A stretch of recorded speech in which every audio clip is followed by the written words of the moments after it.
Hey, what's up, La Familia? You crazy football-loving nutters. This is Ray Hudson, and you are luxuriating in listening to the Inter Miami podcast with the stupefyingly magnificent Jay and Alex. Two lads who are as electrifying as a hairdryer thrown into a hot tub. Stay tuned, because you know what it's going to be. It's going to be magisterial with an amplifier.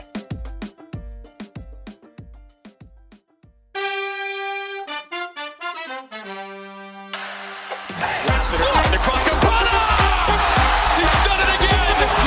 Taylor squares it for Victor Ulloa. It's one up. Ulloa and Taylor. Job done for Inter Miami. Led him in by Morte. What? 6. It's 2 for Miami. Damian Lowell doubles the lead. Some days you can just sense something wicked. This way it comes. Cause I'm free. Free falling, yeah, I'm free falling. Look at that, I can sing. I'll take it. At least it brought a smile to my face. You know, it's been a tough few weeks out on these streets. Well, yeah, and you know what? Probably all of the listeners have turned off right now, so it doesn't matter what we say after this because it has been that bad. If you are tuning in right now, you are one of the real ones because hell, this has been tough. This has been shades of years past where we, you know what? No, it's not even shades of years past because we actually thought we were good. Then we get slapped in the face. So I don't know. Yep. I feel like I betrayed myself by falling. Buying in. You're right, man. Oh well. All right. Let's try and get to it though. All right. Welcome, everyone, to the Inter Miami podcast. I am Jay Kington alongside, as always, Than Harrington. How are you doing today with a very well-manicured beard, I will say so myself? I'm a bundle of sadness. What do you think? No, I'm actually good, dude. It's actually warm up here for once. I'm trying to find the positives in life. It's 80 degrees. We're good up here. My man's in a tank top. I'm in a tank top. I'm in shorts. I actually cut my grass. Look at that. I'm being a dad, and I gotta make sure I don't have like a white pair of New Balances that just popped up around here somewhere. Like, I feel like I'm just turning into that full-blown dad right now. But no, man, I'm good. Just trying to find the positives. This is yeah. How about yourself? How are you doing? I'm just trying to be a goldfish. Is it time for my line that I say almost every episode? Not yet. We'll save it for a little bit. Started watching Ted Lasso again though. Chloe wanted to get into it, so I only watched like almost all the second season. So we're watching again, and just like football is death. I'm just like, yeah, man, it's about the suffering, and here we are. Well, if anyone's been living under a rock for the past, for the past 4 weeks, after we broke out hot, undefeated 2-0, number one in the East, man, it felt good. Oh, and everyone said I was being pessimistic about the preseason. I love it. Here we are coming off a frustrating loss is probably the best word that comes to mind. To FC Cincinnati, I will say shout out FC Cincinnati. First time sitting at the top of the East in the history of their expansion club. I am genuinely happy for Cincinnati. I think probably mentioned that last season because we feel the pain. Man. It's been a struggle, failure to launch kind of situation over our existence, and we're going to go again. We're going again this Saturday. At least it's a home game. Trying to stay optimistic, man. I'm happy. I'll be back there. I've been away traveling for too long, so I'm happy to be back at the stadium and just with the people I love so much that make it all worth it, Yeah, no, I mean, it's going to be good to get back in the home confines. I mean, let's see. I don't know. I'm coming into this with some sort of optimism. I shouldn't. I know I shouldn't. It's one of those deals. I think as the week goes on, if Leo shows back up, I might be a little more confident. I'm like, all right, cool, here we go. It's got to be soon, right? It has to be. Like it has to be. If not now, when? Next week? I don't know. They're gonna put him over in the closet where they kept Coco last year and just bring him out for photo shoots for clothing and whatnot, and then say, "Oh, by the way, he's still hurt. Sorry." Yep. We got to bring it back at home, man, because we literally have the second worst home record in the league. Shout out to Montreal for just holding down that worst spot for us to give us some sort of joy here. Man, this is going to be a fun episode if the listeners can't tell already. But yes, let's get in this. Rip the Band-Aid off. Let's just do it, buddy. Well, what looked like honestly, it wasn't a pretty game, but that first half, we were battling. Both teams trying to feel it out, get some rhythm going. Ended up holding it together for what seemed to be the first half, and I think everyone was just relieved. Like, okay, let's regroup, let Phil, go in there, say some words, make some changes, come out in the second half, and no, I know we usually walk through game events, but man, this 45th minute plus 5, because there was 9 minutes of added time in the first half, just switched off. I think it was Martinez that took 2 steps closer to the corner and kind of freed up Mosquera's space to head that ball in, and at that closer range, absolutely nothing Drake could do. So we've been here before where we're just trying to get to the locker room, for the halftime and just be level, and got away from us. Long story short, we lost 1-0. Man, it was a frustrating game to watch. Specifically, this one more than other games that I can recall of. I mean, honestly, statistically speaking, it doesn't look that bad on paper, but man, oh man, is this team really struggling to find some sort of level of confidence and comfort with each other. And the thing that really stuck out to me, man, and we can play this possession ball all we want, right? Possession's great, passing great, but it doesn't matter if you can't score. And we are a team full of players with 2 left feet. It was pretty early in the match when that cross came in. I think it was, if I'm not mistaken, Negri, and then Josef just completely fumbles it with his what? How did you go from breaking or setting the record before? I think it was Vela that broke it, but to completely whiffing that close in front of goal, man. It was a bit painful. But this possession we're playing, it's not effective. We're not moving the ball forward. We're only moving it backwards. It's not progressive passing. It's the exact opposite. It's honestly negative passing. And it's very unbearable, I'd say, to watch the amount of times where we just turn around, pass the ball, not just pass the ball back to pass forward, pass it backwards to pass it backwards to pass it backwards, all the way until it goes back to Drake Callender, and boot it up or start passing up, or get up to midfield. Don't want to make any passes into the attack and do the same thing backwards and backwards and backwards. And man, I mean, 62% possession to 38. That looks great on paper. Passing wise, 624 to 381. I'm leading with Inter Miami stats here. So 62% possession. What is that? Almost double total passes and 0 effectiveness. Lack of individuals wanting to have a go, take a chance, and everyone's always looking for that extra pass. It's actually also a lack of individuals that want to have a goal, too. I'll give you that one. Fair. Yeah. And it's just, man, it's getting frustrating. We favored the right-hand side on the attack. 46% down there, pretty evenly, 27 across the middle, as well as the left side. Shot direction. We have 1 shot from the right side, man. 80 from the middle, 20 from the left shot. No chances inside the 6-yard box. 40 from the 18-yard box, and 60% from outside the box. And man, oh man, is it getting painful in here. We just need some sort of joy in our life, some sort of action to change the momentum, because if we keep playing like this, man, I know I said it preseason that it was probably looking to be a long season after that St. Louis game. And to be fair, I had no idea. I don't think anyone expected St. Louis City to go ahead and go 5 unbeaten off the rip. But one thing that really stuck out to me about that game is, it's a closed-door media game, so very quiet atmosphere, and you can hear basically everything that's going on, what everything the players are saying. I mean, you can hear the grunts. Like if you ever like watched like in the NFL when they're mic'd up and these wide receivers when they cut, you know, they're making these grunts and these noises because they're just pushing it full.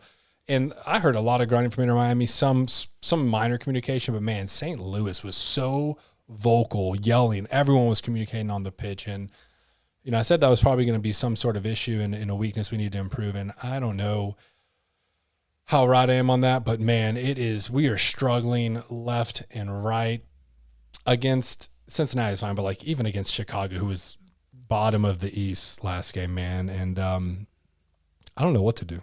I'm obviously got to stay positive, keep watching, but dude, it's I'd say more people are starting to turn a bit on Phil.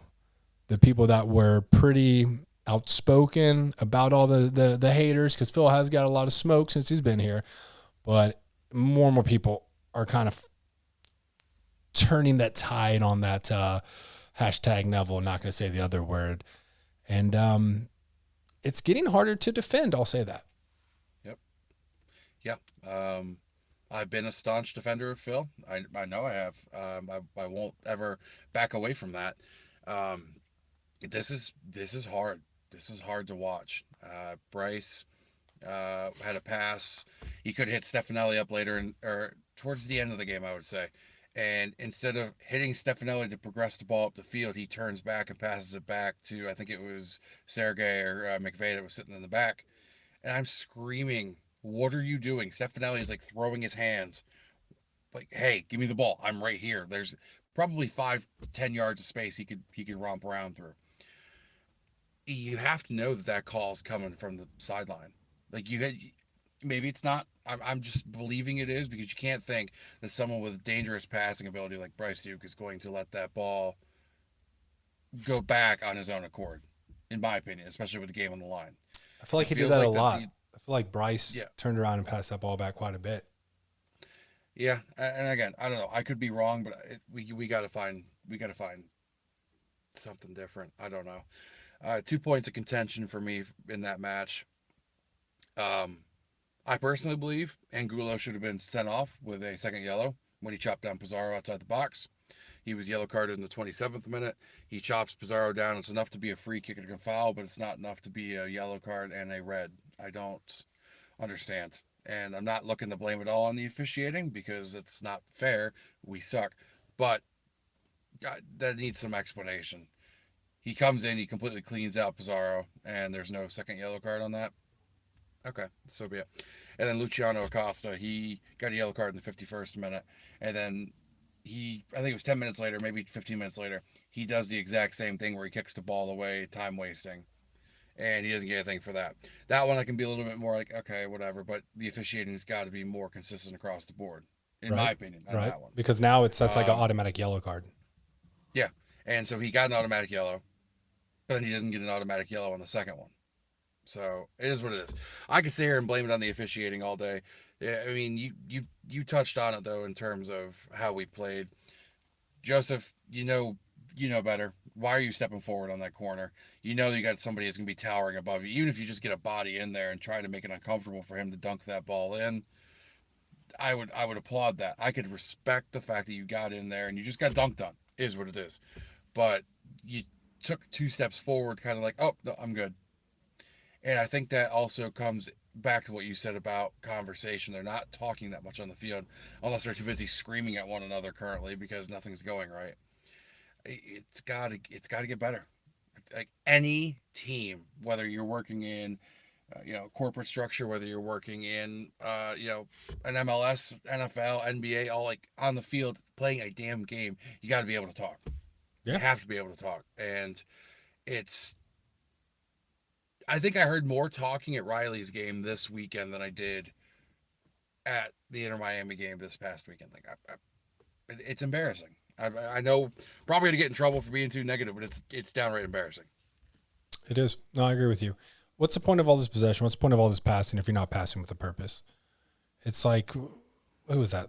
Spain, death by 1,000 passes, and then they lose, right? Like, I don't like that type of ball. I like possession ball if it's attacking minded, It's not always going to be attacking minded because you want to retain possession, but like, I just feel like we're not moving the ball up and no one's got really that killer instinct to get into the right spaces and then go have a chance on goal. I feel like there's so many chance opportunities that just don't get taken. And then just finishing is just so subpar that I don't know what happened from, the first couple weeks, but it's like, you're down bad when you're getting that excited for a penalty. Everyone gets excited when they're awarded a penalty, but like once you're really happy, this is probably one of the best chances you're going to have the entire game. Like that just shows you kind of the level that you're at. And I don't think this really has much to do about Gregory. I know a lot of people are like, oh, this is the reason that they're dropping in rankings or whatever, the reason they're going to struggle is they don't have Gregory. Like we still played a decent game defensively. We were able to get the ball away and be a nuisance to them. But it's just, if we're only playing this possession ball, it's just not going to work. And at what point are we really going to see a pretty sturdy formation change? When are we going to run two up top? Right? Like, let's get more people up into the attack because there is a disconnect here. There's a lot of passing happening between the back line and the midfield.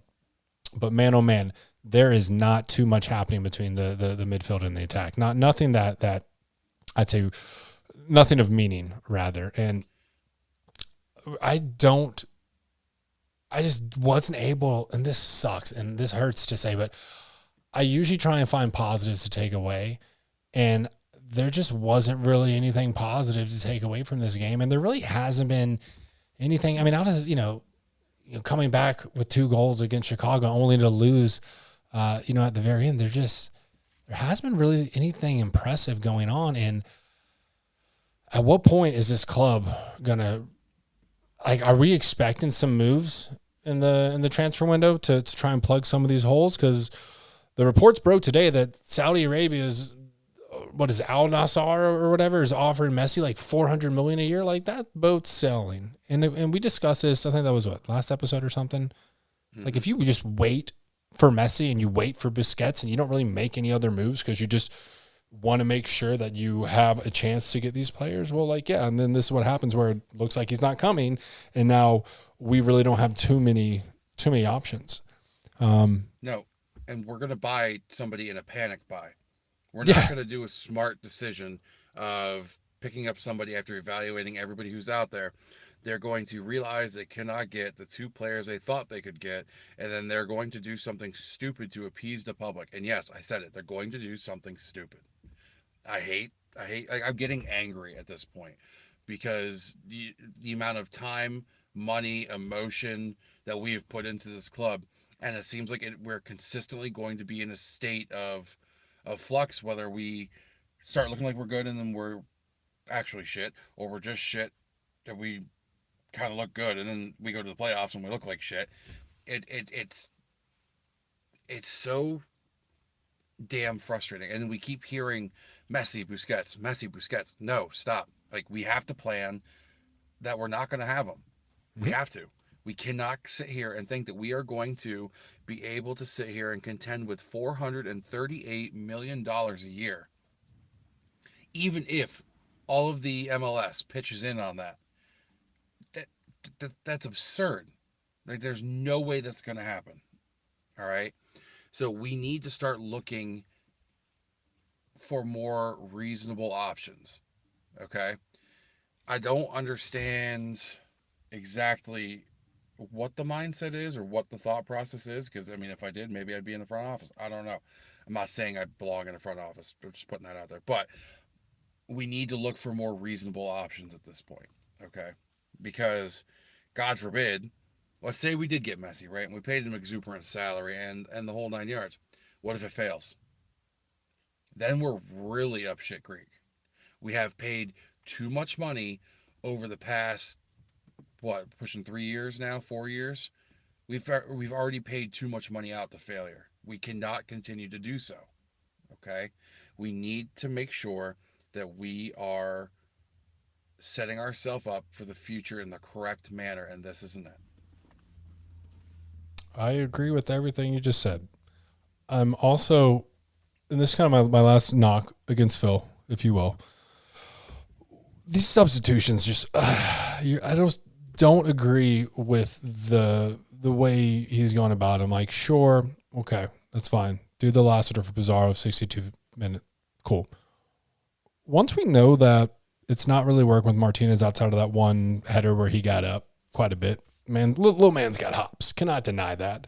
Definitely struggling with his feet. Why are we waiting to put Borgelin in, right? Why, if we keep wanting to play Campana ball with no Campana and with a much shorter, individual like Joseph, why not make a switch for Borgelin? Get him more experience. He is a beast out there.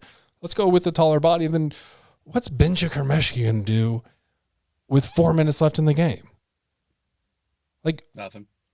What's the point of signing these players just to give them like a few minutes when Schneider already has a goal? And I think we all want to see more of him. Kermeshki's already shown some serious potential.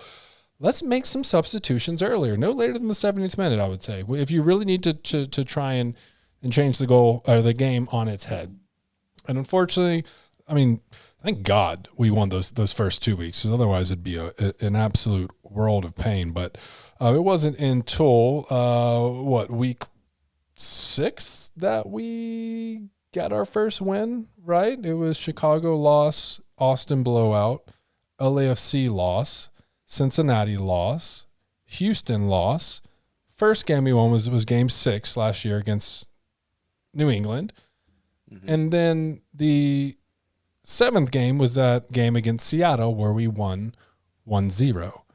So in 7 games, we had, 7 points basically, because we drew against Chicago. We're basically, after getting to the number 1 spot in the East after week 2, we're basically in the same boat that we were in exactly last season with a much more tumultuous start, I will say. So, pray. Something's got to give, right? Yeah. And I know I was against this thought originally. It propped up in our Discord, and I said absolutely not. But let me ask your opinion. If we could get somebody like Isco, who is currently a free agent. I know it's not ideal. He is sitting at 30, okay? But he was just in the Real Madrid side, and he's currently looking for a new club. Would you scoff at that? No, I wouldn't.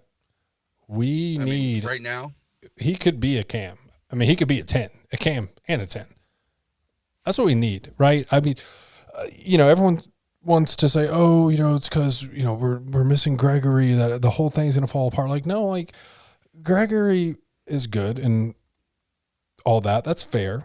But like, he's not the reason for any of this. I'd say it's more a result of not having Pozuelo. I'd say it's more a result of not having your, Andrea Pirlo, the maestro, the one to pull the strings, right? We just, like Stefanelli had some good moments, but I don't think he's our guy for the 10, at least not yet. I would not be against Isco at all. I mean, good eye. I was not even aware that he was a free agent, but yeah, looks like we're not going to get Messi. And if we do, we're going to have to sell probably over a third of the club, right? Maybe have the MLS, even all the other teams help pay for it. So it's going to be ridiculous. So let's move on. I don't want to harp too much on this, but yeah, 30, not too old, right? Younger than both of us. Okay, that's great. I'd much rather take that than them signing someone my age or, your age. So yeah, interesting point. Very interesting point. Now, I'm going to be very upset if I start seeing this trend because people brought it up on social media or something, and we go into the same kind of situation with Messi. So I don't want to spectate too much, but Chris Henderson has his hands full. Number one, we need to find some sort of other CDM option because we're going to need another CDM. I don't think Mota will be able to hold it down all himself. But we definitely need to find a 10. That is so urgent. Need to find a 10. Need Negri to stay healthy. Negri is him. Negri is that dude. Negri is probably the best signing we've made. Unfortunately, he just keeps getting knocked like every single game and having to kind of limp around, and that's mildly concerning to say the least. But hey, can we move over this? I mean, can we move on? Anything else you got to say here, buddy? No, I mean, I if I keep talking about it, I'm going to get angry. Yep. I'm just like, I'm to the point where I'm angry. I mean, shit, I just dropped damn near close to $400 on tickets to go see them play up in Philly for my birthday. And then I'm kind of looking at that going, fuck, do I really even want to go? Like, that's where I'm at. And of course I'm going to go, you know what I mean? But it's like, I don't know. We got to make the moves. And, I mean, shit, I would not even be upset if Hendo just go ahead and call up Nagelsmann. Go ahead and give him a call. Give my boy a call and see if he can come over. I think Chelsea might need him, buddy. Yeah. Well, I know, but let's get someone. Hey, we're all throwing out stupid things like Messi to Inter Miami. I can put something out there for my own good fortune there. So yeah, I just want to see no one scored more than one goal. Like, we still don't even know who. I hope Leo comes back and can get into decent form again. Like, please, because, oh, brother, we are going to need it. But anyway, let's move on. Let's leave this alone, can we? No. We're going to play FC Dallas with our boy, Jesus Ferreira. He's got 3 goals on the season. Velasco's 2. They've got some people. They seem to have a better idea with the direction of that, not to mention Paul Areola. This isn't going to be an easy game, right? I mean, they're what, I think. Nope. Let me quote this. I don't want to mess this up. I want to say 6th in the West. 6th in the West. Yes. And at least it's a home game, but I got to say, man, my prediction isn't going to be a winning one this season. Well, yeah. Yeah. Let me at least do my fun part of the podcast so I can put a little smile on my face. Go ahead. If you don't know anything about FC Dallas, don't worry, because I do, and I got your back here. FC Dallas, they were founded in June 6th of 1995 as the Dallas Burn. Did you know that, Jay? I did not know that. There you go. Their nicknames are the Hoops, the Toros, and the Burn. They play in Toyota Stadium in Frisco, and they don't actually have any major the Citizens or the Pigeons or anything like that for the most part. So, pretty well straightforward. They know how to name their fans, unlike City. Let's see what we got here, sir. In terms of honors, they have been the MLS Cup runners-up in 2010, Supporter Shield winners in 2016 with runners-up in 2006 and 2015, the U.S. Open Cup winners in 97 and 2016 with runners-up in 2005 and 2007, and they were semifinalists in the CONCACAF Champions League in the 2016-2017 season. Last year, they finished third overall, 7th in the West, third overall, 7th overall, third in the West, my fault. And then they finished in the semifinals of the conference. And a little fun fact for you, sir. Do you know who they have as their scoring champion for the 1999 season? Oh, gosh. He's on our coaching staff. Jason Kreis? Yes, that is correct. There we go. Jason Kreis. And you know who else they birthed? You know what other beautiful human being they birthed? Mr. Breck Shea. I miss Breck. Oh, at least I could just appreciate the beauty of Breck Shea when we've been not doing too well in the past seasons. We need Breck back. I don't know if Breck's gonna fix it, dude. He fell out of favor of that ridiculous red card. So yeah, I don't know. That is true. Oh man. Don't forget about Weston McKennie. They did birth Weston McKennie and Ricardo Pepe. Yeah, you know what? Breck Shea's higher on my list than that, but yeah, Ricardo Pepe. All right, so let's just rip this Band-Aid off too. Are we gonna make our predictions based off of the fact that Campano's back or that he's not back? Dude, I'm just making my prediction based on the way I've seen us play over the last few weeks. Is that fair? Just off the last. Okay, that's fine. I'm gonna let you go first then, because I wanna think on mine for a hot second. I'm gonna go. think I know what I want to do, but I'm not sure if it's going to be enough. You don't know if you have the strength to do it? No, I've got the strength to do it. It's not sure. I'm going to go with a 1-0 loss. Okay. For me, looking at who they've played similar to our current standing, I am going to go with a 2-1 loss. They've given up a goal in every single game they've played so far. And they've scored a goal in every game -1, which was their opener against Minnesota. So, with that being said, I'm going to sit there with a 2-1 prediction. We are going down, and the pain train keeps on rolling. I'll give you 2-1 if Campana's back, because our finishing, yeah. I think Negri hits another one home. I think he does.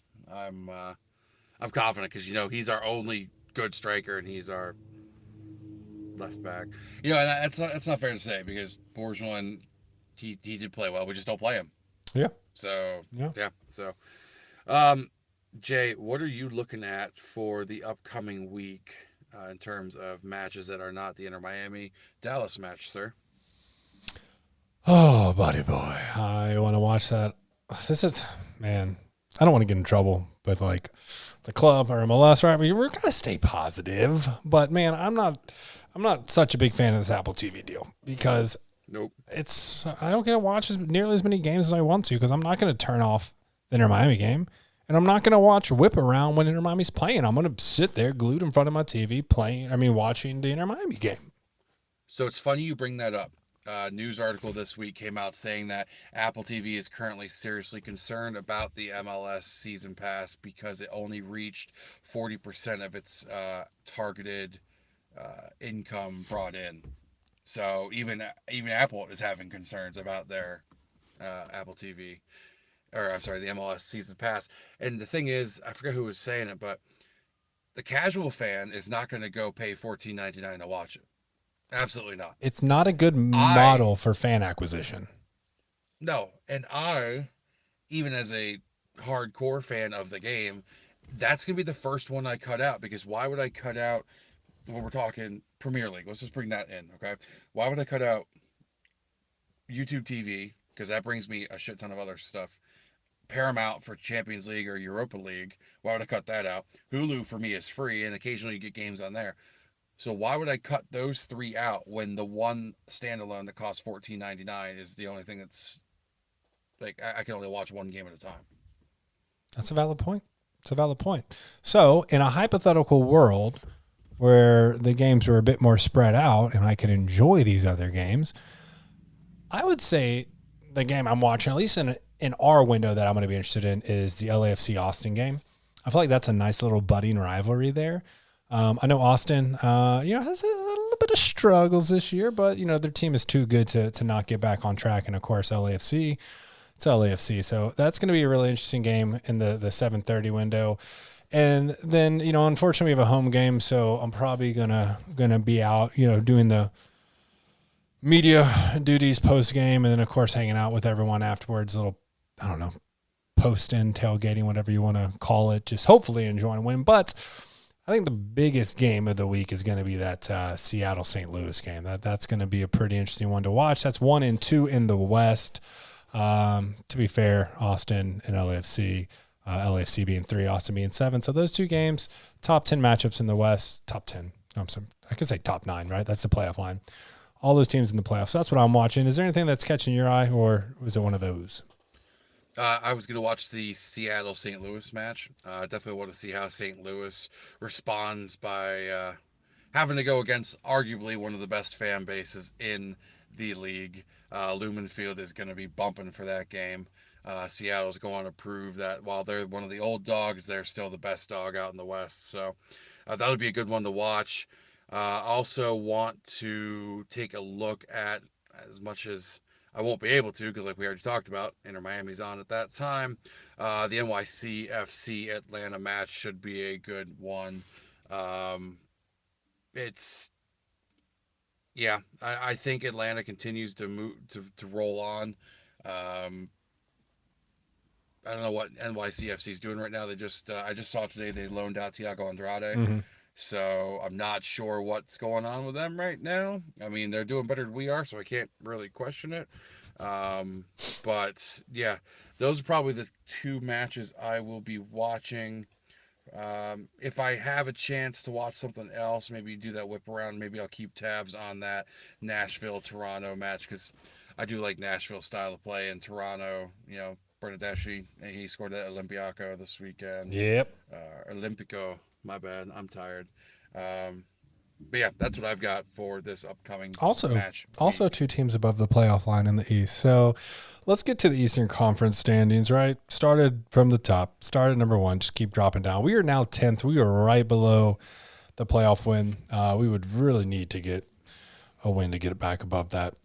Could maybe feasibly do it with a draw, but that math is kind of janky. So Cincinnati, again, as I already mentioned at the top of the show, first week ever at the number 1 spot in the East. Congrats to Cincinnati. But they're trailed by Atlanta, who there was a lot of questions around, man, but they're looking pretty formidable. Then we got New England Revs at 3, Columbus, Nashville, NYCFC, our little brothers up north who happen to be currently sitting above us. Philadelphia, no one really expected that struggle, but yeah, they're 8th, and then Toronto rounding out the 9th. In the West, it is number 1, held down by St. Louis still, then Seattle, LAFC, Minnesota, San Jose, Dallas, Austin, Houston, and Vancouver. And shout out to, what was that, right? Minnesota United handing out the first L to St. Louis. Nobody's invincible, but nice run, St. Louis. Very impressive. Yeah. I mean, and as much as we joke, I mean, I say it quite often on this podcast, playing Burnley ball sucks.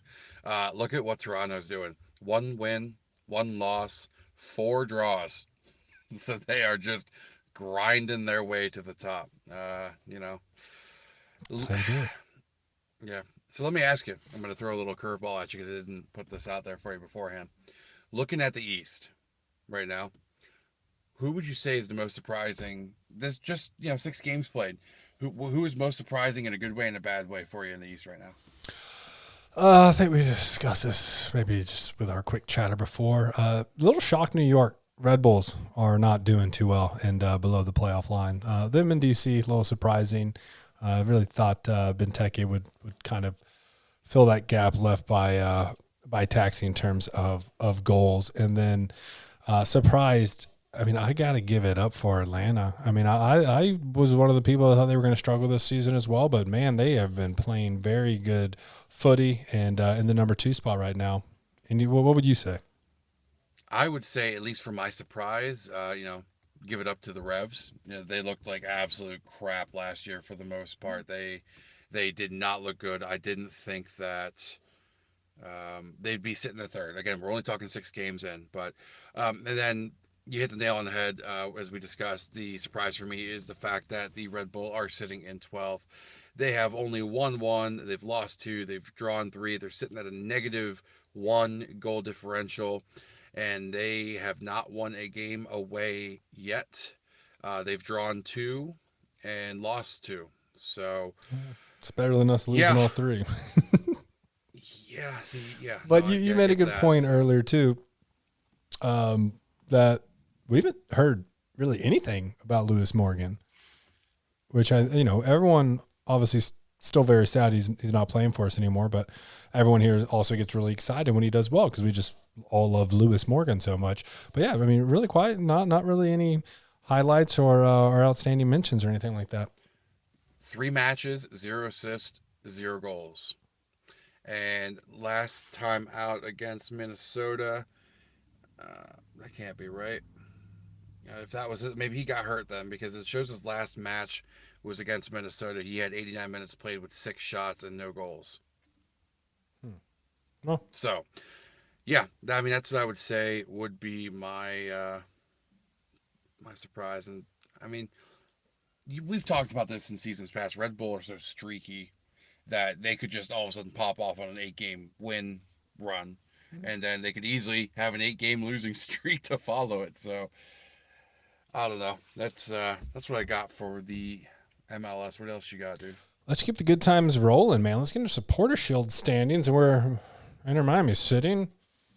We're top 5 at one point. That was fun. That was a good little 2-week stretch of my life. Now we're all the way down to 17th. So, yeah, that's fun.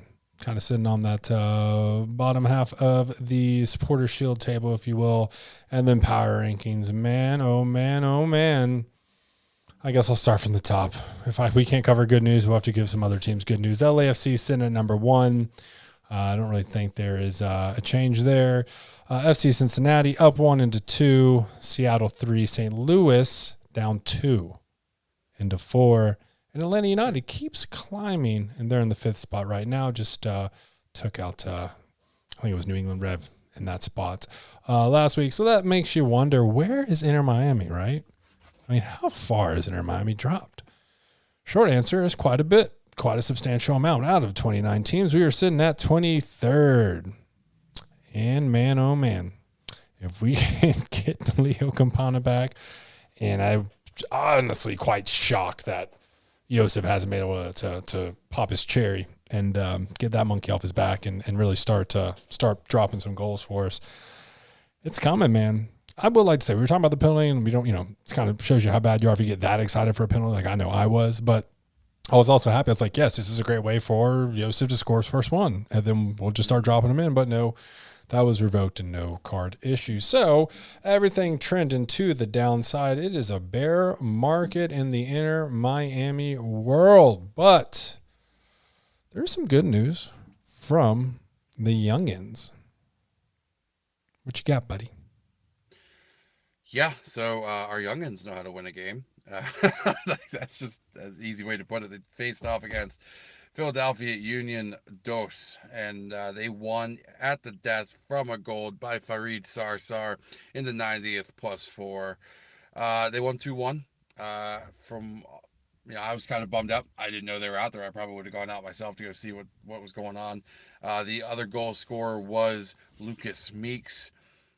We had in the starting lineup, Dos Santos was in goal, Boat right back, Sarsar, Hall, Sasak, who we think could be pretty decent. He ended up lining up at left back. Converse and Ruiz in the midfield with Meek, Eddie Azcona playing Cam, Darian Reyes, and we got to check out with our main man, IMFC Traveler, about this gentleman, because I've not heard this name before, but D'Agostini was up at striker. D'Agostini. So, yeah. So, all in all, looked good. They came back and won. It looks like they know how to do their substitutions a little bit quicker than we do. So, yeah, definitely good for the boys. Happy for them. First win for Federico, so congrats to them. And, yeah. There we go. And is it Farad Sarsar? Yep. What a name. Sarsar. What a name. Assisted by Italo Adamandi and Darian Reyes. So, yeah, that's awesome. Happy for them, and hopefully we can take some joy in the fact that they know how to win. So, I hope Sarsar turns into an awesome talent, because I would love to be able to chant Sarsar from afar, far. Just curling him in. That.